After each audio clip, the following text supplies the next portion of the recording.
सो कैसे हैं आप सब। मैं हूं सूर्यवंशी और मैं स्वागत करता हूं आपको आपके ही अपने चैनल पर जिसका नाम है गेमिंग मेट एसी। तो यार ये बहुत ही नया चैनल है, ये बहुत ही क्रिएटिव होने वाला है, ये बहुत ही अच्छा होने वाला है। तो यार प्लीज़ इस चैनल को ज़्यादा से ज़्यादा लाइक, सब्सक्राइब और शेयर ज़रूर करें और nearby subscribe button please bell icon को भी दबाएं ताकि नए से नए वीडियोस और सबसे रीसेंट अपलोड्स मेरी आप तक पहुंचे सबसे पहले। तो बिना टाइम वेस्ट किए शुरू करते हैं इस वीडियो को और आपसे होप करूंगा कि आप ज़्यादा से ज़्यादा शेयर करेंगे इस वीडियो को और आपके लिए वीडियो होगा बहुत हेल्पफुल।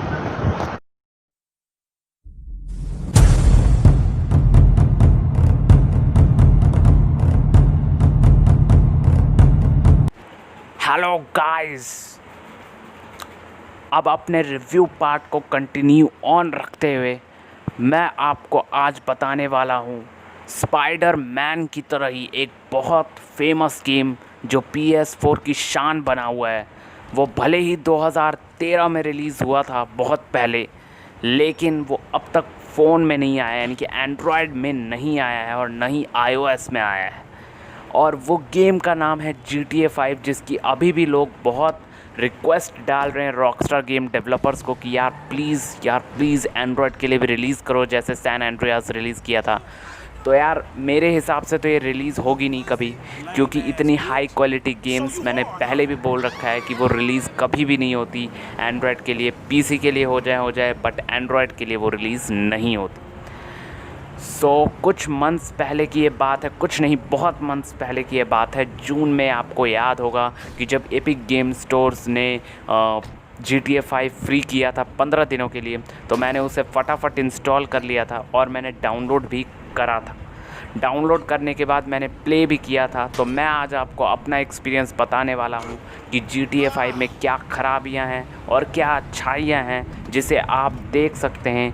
क्या आपको GTA 5 डाउनलोड करनी चाहिए या GTA 5 की आपको जो ऑफिशियल कॉपी वाली CD आती है आपको वो ख़रीदनी चाहिए। आपको क्या करना चाहिए और क्या नहीं करना चाहिए, सब कुछ पता चलेगा इसी रिव्यू में जो कंटिन्यूड है after Marvel the Avengers review. सबसे पहले मैं बताना चाहूँगा, जिस तरह एवेंजर्स की भी कुछ रिक्वायरमेंट थी उसी तरह GTA 5 की भी कुछ रिक्वायरमेंट है PC की।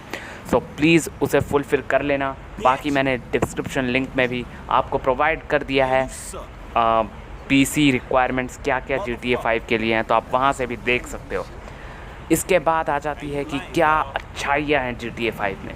अगर मैं अच्छाइयों की बात करता हूँ तो अच्छाइयाँ बहुत सारी हैं। इनमें सबसे पहली जो सबसे स्ट्रॉन्गेस्ट पॉजिटिविटी मुझे दिखी है GTA 5 खेलते वक्त, वो है उसकी स्टोरी लाइन।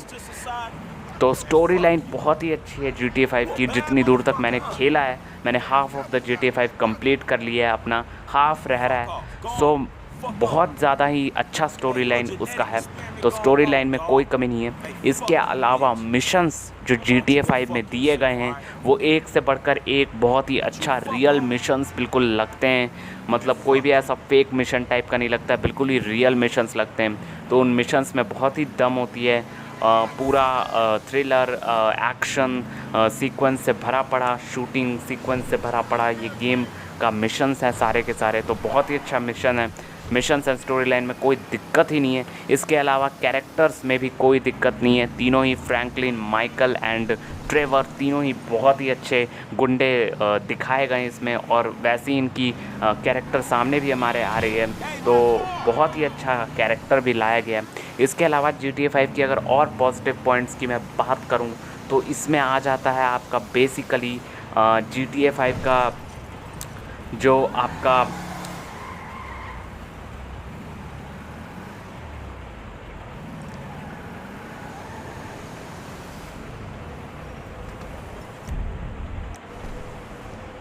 इनर टेक्सचर्स हैं वो बहुत अच्छा है GTA 5 का। अगर आप इनर टेक्सचर देखोगे तो वो मुझे बहुत ही अच्छा लगा है GTA 5 का। तो इनर टेक्सचर, एक एक ऑब्जेक्ट से लेकर बड़ी बड़ी मकान से बड़ी बड़े बिल्डिंग्स तक बिल्कुल रियल दिखाने का कोशिश किया गया है। तो एक रियलिटी सेंस का एक्सपीरियंस हमें मिलता है, एक रियलिटी सेंस का फीलिंग हमें मिलता है प्ले करते हुए GTA 5 में। तो ये सारी थी गाइज़ इसकी अच्छाइयाँ, इसके अलावा मुझे और कोई अच्छाइयाँ नहीं दिखी। अगर आप बात कर रहे हो, हाँ एक और अच्छाइयाँ हैं जो मैं आपको बताना चाहूँगा, वो है मैनेजमेंट की।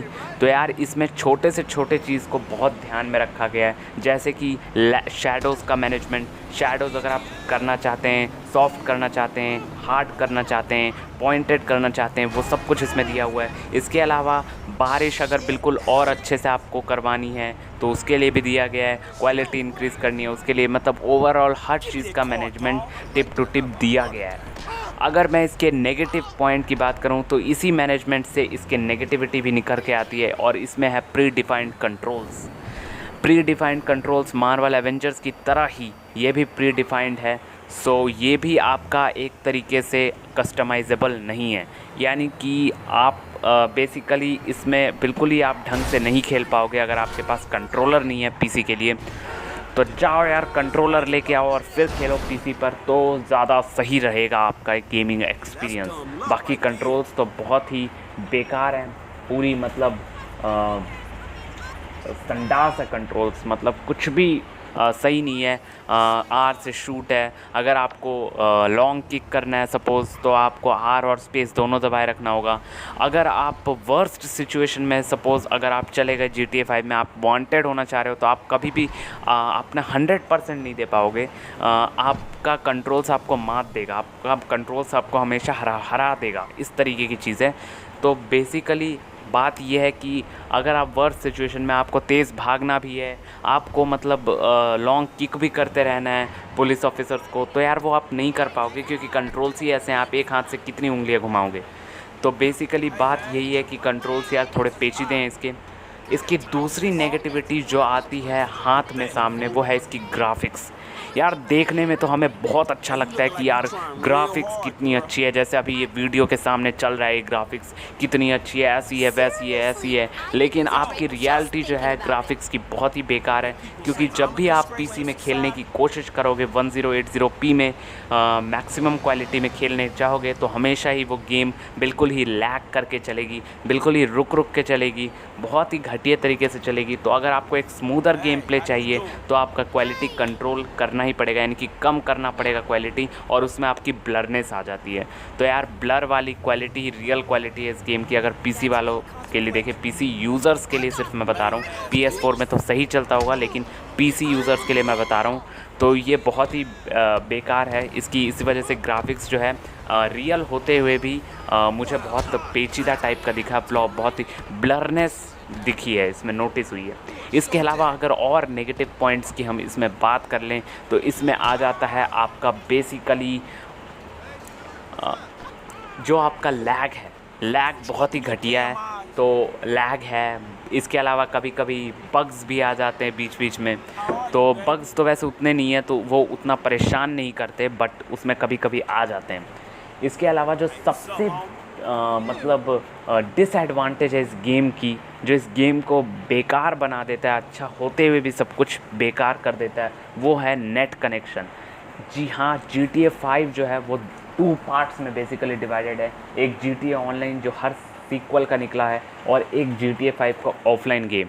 यानी कि आप जैसे कि एंड्रॉयड में खेलते हो, अगर आप एक बार GTA सैन एंड्रियास को डाउनलोड कर लेते हो, उसके बाद आप वो GTA सैन एंड्रियास को खेल पाते हो, बिना नेट के भी खेल पाते हो। अगर ऑनलाइन करना हो तभी आप नेट यूज़ करते हो, बाकी ऑफलाइन में बिना नेट के आप खेल पाते हो। इसमें ऐसा नहीं है। अगर आप एक बार डाउनलोड कर लोगे तो आपको हाई स्पीड नेट चाहिए, बिल्कुल मार्वल एवेंजर्स की तरह आपको बहुत ही तेज़ नेट चाहिए, वरना आपका ये गेम नहीं चलेगा। अगर जो लोग ये सोच रहे हैं कि जियो है हमारा, जियो से चलाएंगे, तो जियो वाला तो बिल्कुल ही बेकार चलेगा। तो जिसके पास जियो, मैं सबसे पहले तो यही बोलना चाहूँगा कि जिसके पास जियो है वो प्लीज़ इस गेम को डाउनलोड मत करो, उसका एक्सपीरियंस अच्छा हो सकता है CD से। और जिसके पास वाईफाई है, जैसे मेरे पास भी है, लेकिन यार मैं भी स्मूदर गेम प्ले नहीं कर पाता हूँ, मेरा भी कभी कभी लैग करते रहता है, बीच में रुक जाता है, काफ़ी ज़्यादा टाइम का डिफरेंस आ जाता है गेम में। मैं जब राइट करता हूँ तो वो लेफ़्ट जाता है, जब मैं पीछे करता हूँ तो वो आगे जाता है। स्टीयरिंग्स बिल्कुल मतलब उल्टी पुल्टी चलती है, तो बहुत ही बेकार टाइप का एक तरीके का एक्सपीरियंस है इसकी नेगेटिविटी। इसके अलावा एक और जो ये तो सबसे बड़ी नेगेटिविटी है जो मतलब अब तक सही नहीं हुई है, तो ये सबसे बड़ी नेगेटिविटी है। जिनके घर कोई नेटवर्क ही नहीं आता है, यानी कि जिनके घर नेटवर्क कभी कभार आता है, वो डाउनलोड अगर कर भी लिया उन्होंने तो बेकार हो जाएगा आपका 95 GB डेटा। तो प्लीज़ यार, अगर आप बोलोगे कि मैं बाय करूं या फिर डाउनलोड करूं, तो अब मैं बाय के ऑप्शन पे ही जाऊंगा। भले ही आपको 3000 2000 जो भी पे करना पड़ता है, अब तो फ़िलहाल 1500 में आ गया है GTA 5, तो आप आराम से ख़रीद सकते हो। बट बाय कर लो यार तो ज़्यादा सही है। टाइम और डेटा दोनों ही वेस्ट होगा अगर आप डाउनलोड करोगे। तो अगर नहीं चाहते हो कि वेस्ट हो तो प्लीज़ यार जाके बाय करो, जो लोग खेलने के इच्छुक हैं इस गेम को।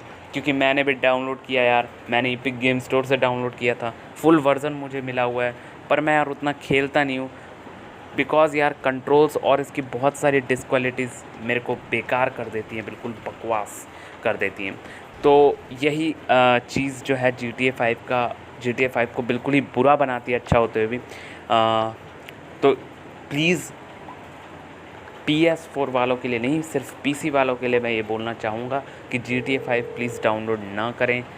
अगर इन लिमिटेशंस के साथ आप डाउनलोड करना चाहते हैं GTA 5 तो आप ज़रूर कर सकते हैं, बट ये सारी चीज़ें आपको मिलेंगी ही मिलेंगी। ऑफिशियल कॉपी में ये होता है कि आपका थोड़ा ज़्यादा अच्छा स्मूदर गेम प्ले हो जाता है, क्योंकि उसमें ऑफिशियल रिबिल्ड होता है सब चीज़ का, डेवलपर ने पहले से ही उसे रिबिल्ड कर रखा है, तो आपके कंप्यूटर में जाके भी उसका ख़राबी नहीं होने वाला। GTA 5 का अगर मैं टॉप से लेकर बॉटम देखूं, उसका टॉप से बॉटम हाइट मेज़र करूं, तो मैं GTA 5 को as a single person review मैं GTA 5 को देना चाहूँगा 4 आउट ऑफ 5, यानी कि 4 आउट ऑफ 5 बिकॉज़ इसकी सब कुछ अच्छी है। अगर मार्वल एवेंजर्स की मैं बताऊं तो मैंने उसके आधे स्टार्स ज़्यादा दिए हैं इसी वजह से, बिकॉज़ इसकी सब कुछ अच्छी है, पर बहुत कुछ मार्वल एवेंजर्स की तरह ही सिमिलर है। और मुझे लगता है और भी जितने भी PS4 गेम्स अभी मैंने और ज़्यादा खेले नहीं हैं, पर मैं एब्सोल्युटली प्ले करूँगा PC पे, तो मेरे को पता लगेगा कि क्या प्रॉब्लम है और क्या डिफ़िकल्टीज़ बेसिकली आते रहती हैं PS4 के गेम्स में। क्या हर PS4 गेम्स में प्री डिफाइंड कंट्रोल है? तो ये बहुत ही बकवास है, बहुत ही ज़्यादा बकवास। तो प्लीज़ फाइनल टचअप में मैं यही बोलना चाहूँगा कि आप बाय करो, प्लीज़ इसे डाउनलोड मत करो। आई होप ये रिव्यू आपको बहुत अच्छी लगी हो, और ऐसे ही और रिव्यूज़ मैं दूसरे गेम्स का ज़रूर लाऊंगा। Till then goodbye and stay safe.